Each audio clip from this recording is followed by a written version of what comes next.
Hello, hello, ladies and gentlemen. My name is Mitzi, and this is Mitzi. Let's think about it. Today, we are basically thinking about mental health, just learning to really let go of those emotions. We have a special guest here today, all the way from Australia, waking up super early for me just to do this interview. So I really appreciate your time as well as your perspective. I have Emmanuel Anthony. He is a researcher, a writer, a teacher. He's an inspirational speaker. Man, this man has done it all. If he hasn't done it, we'll give him time. He'll probably figure it out and do it.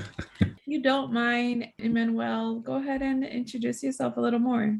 No problems. First off, thank you for having me and thank you for everybody that's here. Luckily for me, it's not too early in the morning. I think it's about 10 o'clock here in the morning. So that's quite nice. I'm an inspirational speaker, researcher, writer, teacher, and consultant. For the last 11 years, I've had the blessing of working with clients globally and assisting them to overcome major challenges within their life and achieve their goals. Some of the major mental challenges that I've worked with, and not only worked with, but I've also gone out and done talks on in front of psychiatrists, psychologists, and things like that. Also been around anxiety, depression, bipolar, overcoming these common mental disorders and how to actually create results within those and let go permanently and for life. Awesome. And what inspired you to walk in this path of self-growth and self-awareness that you were able to help other people, if that makes sense? Yeah, no, it definitely does. One of the things that I've learned in my journey, there's a subject by my mentor, Dr. John Demartini, and it's called values. And the human values, there's a lot of different range of values out there, but it's the highest level of values that I've seen. It describes the fact that every human being lives their life by a unique set of values. Whatever's most important and meaningful to us is the areas where we have our greatest void, what we perceive to be most missing. Whatever we perceive to be most missing creates the greatest amount of value within our lives. And every human being on planet Earth actually has a unique and different set of values in their life based on their perceptions of what occurred within their past and throughout their lives determines their values. Well, for me, growing up, there was a few key areas that I found were weaknesses, major challenges, and areas that I really wanted to grow and evolve in.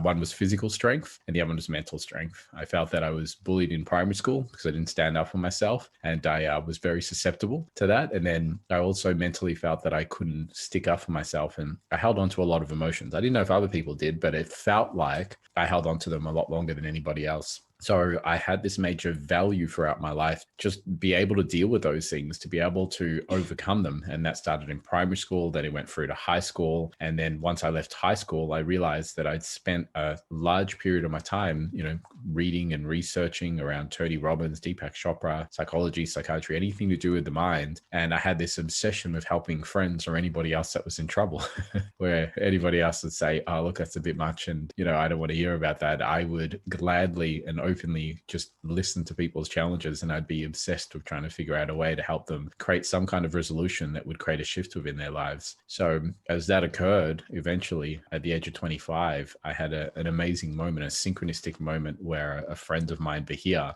who had noticed I was attending a lot of workshops by inspirational speakers and consultants, said to me, Emmanuel, I would love for you to come and do this workshop with me or see this couple of speakers, but there's one in particular by the name of Dr. John Demartini, and I think that his work will really resonate with you. And I took the chance, slapped on a suit and went there. I didn't really have much money in my pocket. But when Dr. John Demartini spoke, it resonated with me. And he had a method called the Demartini method. And he was discussing a workshop that he had coming up where you could let go of your emotions towards anybody and permanently and for life. The minute I heard that, it was easy about 26 or maybe 20 years worth of baggage towards my father and an ex-partner that had cheated on me. And I knew those things had to go because they were creating some real trials and tribulations psychologically and physiologically. So I went and attended that workshop, and in about 4 hours, all those emotions were gone towards my father. And years of anger and hatred and feelings of betrayal and everything were gone. I was actually in Perth, which is I think it's a 6-hour flight from Melbourne. So it's basically the opposite side of Australia. And I'd flown there to do that workshop. And I came back and my father was my best friend. He never attended the workshop, but all of that baggage was gone. And when I saw what I was able to do in that workshop by just attending a workshop with 100 other people, so it wasn't like it was uniquely special to me, but that methodology was that powerful that I had learned. I realized that I wanted to do that with other people. And if that was in a group of 100, I could definitely work one-on-one and speed up the time in which that was done. So I went on a journey from that point. I had a graphic design business and I said, this is where my heart's at. This is what I'm doing for a job and I like it. I like it a lot. It's not what I love. And all the writing was on the wall. I could see my whole life been leading to that point, and now it's just about giving myself permission. So that was about 11 or 12 years ago now. And since then, I've been blessed to serve thousands of people and assist them to create those changes within their lives. Wow, that's really amazing that you were able to first realize what you were holding into was an issue and it was affecting you negatively, that you knew that you had to fix yourself, that you can't just have the problem that you think is a problem be the main focus. You were able to shift your perspective, and that's very amazing because not a lot of people have that awareness or even that moments of understanding where it's coming from. And to have that change in 4 hours is really mind blowing, really mind blowing to know that you really have control of what you're choosing to hold on to. So that's nice that you're doing that. And I was also reading on your website how you really try to help people focus on communication. And how important would you say communication is? Oh, it's a huge part of not only who we are as human beings, but how we connect with other human beings. We communicate with ourselves. And, if you've ever spoken to somebody and not really being able, they're speaking words, but you're not able to understand what they mean by those words. No, that's our connection to the rest of the world outside of us. So when it comes to communicating, there's a range of things I teach amongst not only how to improve how you communicate to others, because everybody sees the world based on their unique set of values. They delete, distort, and generalize information around them in order to align with how they see and perceive the world, because how the world is very different to how we perceive it. It's our own personal interpretation of it. And since everyone's having their own personal interpretations, if we can understand their interpretation to a greater degree, we can find a link between how we perceive the world and how they perceive the world and communicate somewhere in the middle. We're honoring and valuing who we are authentically and not minimizing ourselves, while at the same time being able to do the same with the other person. That is a very unique skill to have. But if you have that ability to do that, you not only can increase your self-worth, help other people increase their self-worth, but you can also step up as a leader, because a leader is a person that has the ability to communicate in a range of multidimensional sets of values and have those people be wanting to join them on a mission to serve humanity, whatever that is. Yeah, I see what you're saying. And that makes sense. Everything that you're saying is really starting to make more sense. It's just the way that you're putting it, it's just really clear cut. I think sometimes I make it more confusing than what it is. I think I'm a little razzled in my mind. Look, I think if anybody spent as much time as I did when I started this, I had an office in Toorak in Melbourne. So one of the most beautiful and affluential areas in Melbourne, Australia. And you can walk down the road and like the trees kind of touch in the middle, and there's just these $1 million properties on the side, and the light comes through. It's such a gorgeous area where my office was. And when I first started this career, I was like a kid in a candy store. 11 years ago, I would work somewhere between 12 as a minimum to about 16 hours a day. And then I lived about 5 minutes down the road. It was a 10-minute walk, but I drove down there because they had a gym and everything. So I could just park and then get into the office anywhere from 6 to 8 a.m. And then I'd leave anywhere from 12 to 1 sometimes. But I did this 7 days a week up until I met my fiance. And then when I met her, we've been together for about 8 years. Then I needed to create a little more balance to make room and time for her as well. But anybody that had been doing, my work that I've been doing for that many hours, you pick up a few things here and there.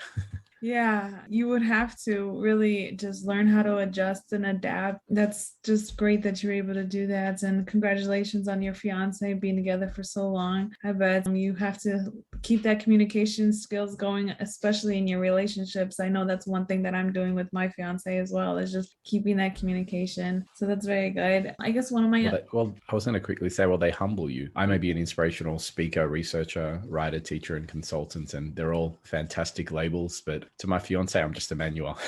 Yeah, and exactly. Behind the glitz and the glamour and the beautiful photos of myself that I send out for press pieces, and the nice studios with lighting and everything here, to her, I'm just the guy that wakes up in the morning and my PJs kind of tattled and not perfect, and they keep you humble, and they remind you that we're still students of life. in that. And no matter what we're doing, no matter how great the titles become, no matter how amazing the research that we have or how effective our levels of communication are, who we're communicating with, our partners are phenomenal for just being this feedback to humble us back, to remind us that we're still humans, we're still students, we're all students of life. We've got something to learn and be open and receptive to that learning as well. So I'm forever grateful for my fiance. She's, one of the strongest and most powerful women I've ever met in my life. And every single day, she just leaves me in awe in terms of who she is. But she's definitely the complementary opposite to so many things that I am as well, that just, stimulates parts of me that I wouldn't naturally go out and do, and I probably reject it a lot of the times. But the minute I do it, she opens me up to being a whole different person that I'm glad to be. That's good. See, at least you're able to stay humble and be able to give her that acknowledgement. That's very important, because when you were saying that, I was like, that is so true. My fiance does that too. He's always pulling me back and reminding me that you have to still be accepting of knowledge and being very just normal. Like, you have to realize you're just normal. You're just another a regular human being. Yeah. And I was going to say that I was also reading up on universal laws, and because you said humble, I'm assuming that staying humble would be one of the universal laws, or what would you say are the universal laws? So the universal laws are the study of energy and the laws in which reply to energy. So in other words, energy cannot be killed, cannot be destroyed, it cannot be created, it can only be transformed. Now, if we understand energy, since every aspect of the universe is made out of energy, and it's perceived that we're in a closed system, meaning that the same amount of energy that has existed throughout the universe still exists now. It's expanding, but we haven't got more or less energy. Then if we understand the laws of how energy works, then we understand fundamental universal laws. Doesn't matter whether we're here or Mars, Venus, or anyone else, those laws are applicable.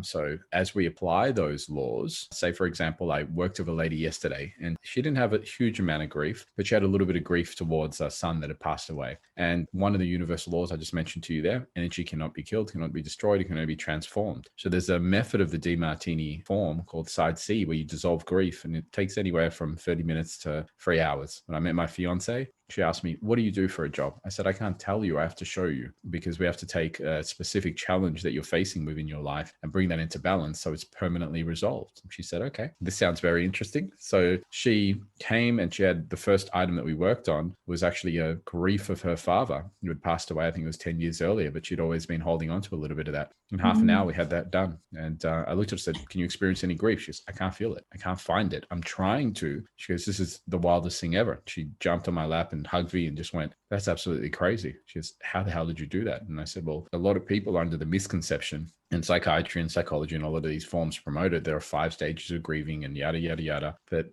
in 11 years, I've watched clients do it and taught them how to do it as well within 30 minutes to 3 hours. So I feel that there's no reason for a person to suffer endlessly with that if there's a half an hour solution that's available to them. So that's what applying those universal laws does. It's just an understanding of how the universe works, and then aligning with the universe through specific principles and tools, DiMartini method in particular, and then using those to alter your perceptions. Because when we experience emotions, a lot of the models that we have at the moment very much are symptoms based, or you've got depression or you've got anxiety, as if it's happening to you. But what a lot of people don't understand is it's your perceptions of what's occurring that determine your symptoms. So the root cause is actually your perceptions. And if you have 5 family members and something occurs in front of them that could be perceived as traumatic, and only one person has a post-traumatic stress disorder from that, that means 4 other people are perceiving it very differently in the way that they're doing that. And it's not right or wrong, but the person that is having the most extreme emotions is also having the most extreme physiological symptoms. We call that disease, the body not being at ease, and disorder, the body's not in order. And that can impact the body greatly enough to create symptoms like tumors and things like that, because you can't stress out the body for a large period of time without having a large impact on the body. We know that, for example, with stress, if you're just slightly anxious for 2 seconds, the heart can handle that. If you repeat that pattern for every second of the day and large quantities of it for 10 years, you can have a heart attack. So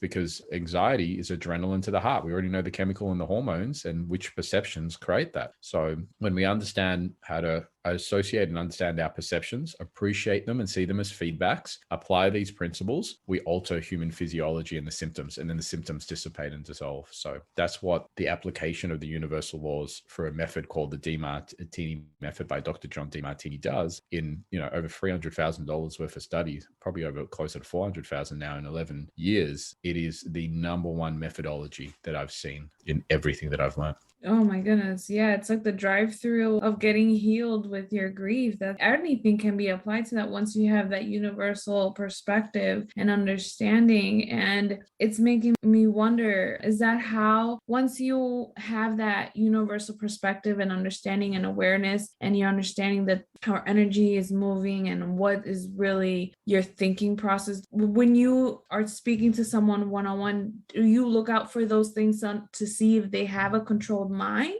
and then you Yes. guide them to help them control their mindset and their thoughts, and then that then in returns changes their perspective and their life, and that's why you say 100%. it literally changes your life? 100%. So there's a few things that I do because we're talking about different roles. So my role as a consultant or as a DeMartini method facilitator specifically is to work with somebody. And then there's a few different tools I have. One of them is linguistic analysis, which is the analysis of the language that you're using and then understanding what reality that's creating within you. So for example, if somebody says to me, my father, here's a great one. I worked with a lady and she goes, my father was never there for me. Now, never, always are absolutes, and there is no such thing as an absolute. Her father was there for her and he wasn't there for her, but she has a unique set of values. So whenever he aligned with her values, she perceived he was there for her. And whenever he challenged her values, she felt that he wasn't there for her. Does that make sense? Yes. So if I listen to that statement, straight away, I know on the DeMartini method form, side B, because it's a negative charge she has towards him, and side B is all about working on negative charges. And there are 7 columns within that. And there's one particular column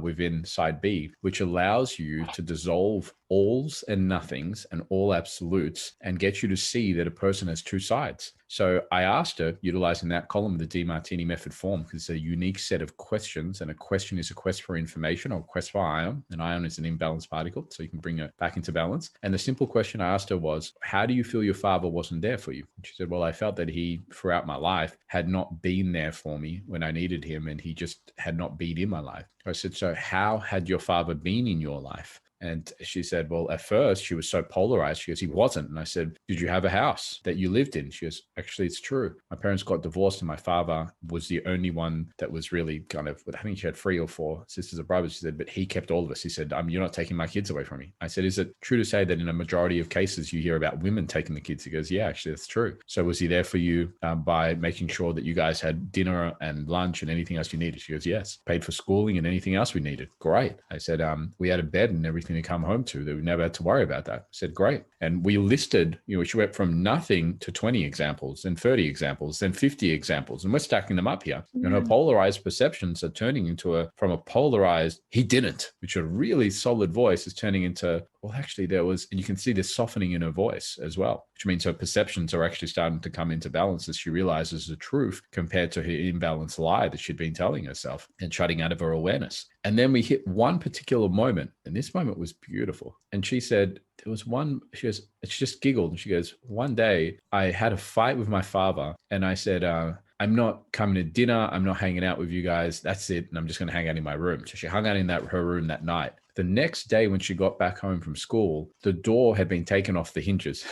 And from memory, her room was across from where the kitchen table was. And he had done that so she could spend time with the family and everybody could enjoy her presence. And then she could eat later on if she wanted to. But it was important that the whole family ate together. And as she said that, I said, well, he must have been a real monster to have that much of a value for you and family time, that he would take off your door. My dad's never taken the doors off its hinges. He'd rather just leave me in my room when I'm that annoyed. And she just burst into tears. And in that moment, she realized that she'd been living by a lie, and her dad had always loved her. And she perceived that he hadn't, but he had been loving her in the way he knew how to love her, which was in his model. She'd been comparing him to the way she perceived, which was a fantasy of him. And the real problem wasn't who he was, but the fantasy that she'd been comparing him to and expecting him to be. And anytime you have a fantasy, nobody can live up to the fantasy. We're here to love and appreciate people for who they are, not who we create fantasies of who they are. And that broke the whole thing. Just that one column. She cried and broke down. And these These weren't tears of sadness. These were tears of gratitude, because for the first time in her life, she actually felt that her father loved her. I could pretty much say that session was done from that point, because she went from even slight defensive towards her father and what he had done to her to, from that moment, we worked on a whole bunch of stuff, but from that moment, she was easy to work with. It was like putting a knife through warm butter. She was just receptive and open and fantasy. It was a whole shift, and that shift was from that. And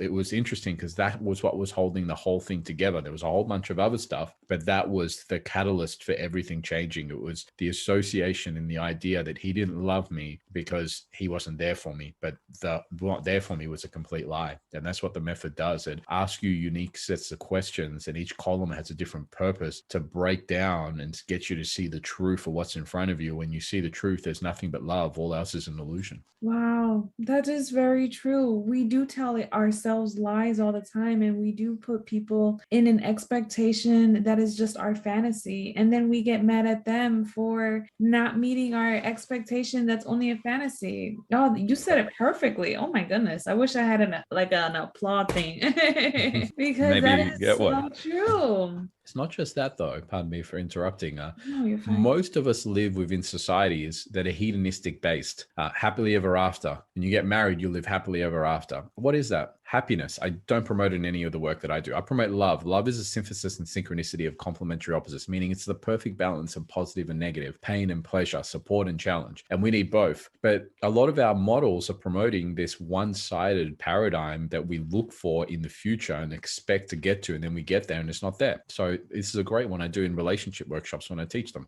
Mhm. People will say, I go, this is happily ever after that's meant to occur within your life at some point that people are working towards that never gets there. It's like the rainbow with a pot of gold. So I go, so when you're single, you have pleasure and pain. You have the ability to date. Let's say in your scenario, you could date as many beautiful men as you want. So you've got a plethora and a platter of all of these beautiful nationalities and men and everything that are there. The drawback is you date enough people. If you go on 20 dates in a week, you go, there's some psychotic people out there. You start to realize this is challenging. It takes quite a bit of time. So you have pain and pleasure. You finally meet somebody. You get the pleasure of meeting somebody in that initial start of the relationship. And I call it the, infatuation stage. But the drawback is you now have to give up on all these other people out there. It's really interesting when you meet someone, you're really connected to them. Isn't it funny how many hot people finally start communicating with you? Exactly. And then it's like, what is going on? Why didn't you message me before? Where were you before? Now that they see that you're off the market, Yeah. they're trying to grab a last minute deal on that. So you have pain and pleasure within that. And then when somebody's been dating for years, I talk to couples all the time. I say, how's the sex life? They go, yeah, it's good. And usually it's true, because they go, well, you're eating the same thing every night. I eat chicken every night. A steak every now and then is nice, but I accept the fact that I eat chicken every night. Mhm. So it has pleasure and pain, benefits and drawbacks. Well, then a person gets engaged. And when I'm doing relationships and stuff, I go, is that all benefits? And some of the women will say yes, because they're infatuated with that stage. And the men will go, no. And then other people will go, no. It was an absolute headache to plan the wedding, the stress of planning the wedding, the finances associated with it, who to invite, who not to invite, feeling we're going to lose friendships. And they go through that whole thing. I go, so that had pain and pleasure as well. So what about when you get married? Obviously, that's happily ever after. And the couples that have been married for a while start laughing within the audience. I said, are you telling me that's not happily ever after? You guys have arguments? And they go, oh yeah, all the time. Because now you add pressures of purchasing properties and living together and creating children and the different sets of goals that you have and managing finances and accumulating more wealth and everything that comes with that as well. And pressure from parents and culture and everything that people may have as well. So I said, that's fine. Because when you have kids, it's perfect then, isn't it? And anybody with kids just bursts out laughing. And they go, are you kidding me? The first month you have them, it's like you're a crack addict. You haven't slept enough and you're barely able to kind of live life. You kind of surviving it like somebody would if they've been on drugs or agents. If you don't sleep long enough, you actually have the same impacts as what drugs have to a degree. Hallucinations. If you go to university and you want to become a podiatrist, you have to go through an X amount of tests and everything else, and then they give you certifications of a kid, which is one of the most important responsibilities. They just hand it to you at the hospital. Here you go. There you go. No manual or anything. Just figure that out. And every kid's different as well. Some of them aren't sleeping, keep you up all night. Others sleep perfectly, just peeing and pooing all over the place. Then you got to try to run a relationship and all kinds of things. And what you realize is at no point is there perfect pleasure. At no point is there perfect pain. There's actually a synthesis of the two. And your ability to manage your emotions and perceptions between those is really the key to being able to love and appreciate your life as well as other people and yourself. So that's why I teach those tools, because they're tools that are applicable for all those areas of life. And if you know how to manage your perceptions, you can be present for the blessings that you have now instead of comparing it to some fantasy in the future, only to get to the fantasy in the future and then feel depressed because it wasn't the fantasy that you thought it was going to be. And society is promoting these hedonistic, one-sided models constantly, and people are perceiving that they're going to get to those points and they never actually do. Yeah, that's very true. And it just becomes an endless cycle of it's only when this happens and I'll be happy. Only when this happens and then I'll finally feel love. But it's like you said, it's your perception. That is very good. Oh my goodness. Well, I guess to start wrapping up the show, what would be some good advice that you could leave for me or my audience? For you, definitely get that clapping thing. That sounds great. Probably the most valuable thing I've taken out. I'm only joking. I would say, yeah, I'd say for anybody watching that you're an amazing human being and you're a miracle to be here. If you actually have a look at my partner and I going through IVF at the moment after about 3 years of trying to figure out how to have a child, although everybody that's had a child keeps telling us don't have one. So for some reason, apparently we're trying to do what they're regretting at the moment. But the chances, because you learn so much about sperms and the egg and everything else, and just a protection that a woman has prior to a sperm getting in, it's probably more advanced than the US defense system, to be honest with you.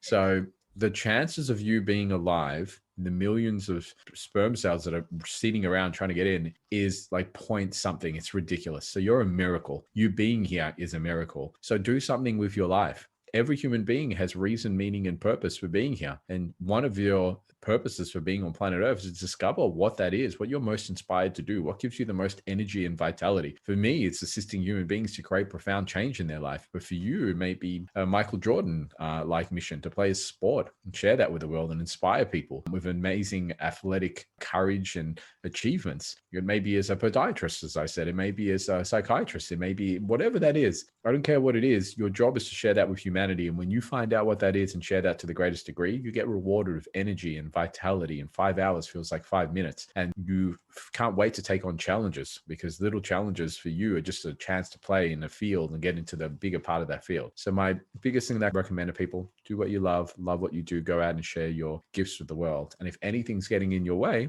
feel free to reach out, because my mission is to help people get to that point and resolve their challenges. So maybe our missions may align. Exactly. Thank you for that. That is a very great perspective to help people see their life and see who they are differently. And yes, if you need to get a different perspective or just need a little bit more nudge, hit Emmanuel up. He knows how to say it perfectly that you will understand. Like, he really put things into perspective. I'm like, now I got to think about this a little more and reevaluate my own values. You can go check out mitzythinking.com and you will be able to find his lovely face on my website with his website so that you can connect with him directly. It's very easy to manage his website to fully understand how he can help you and help you change your life, because this is something that we all need. We all need this different perspective shift so that we can just grow and just evolve and help people as well, so that's the main goal, so don't forget it. If anything, you guys take care, and I'll talk to you guys later. Bye.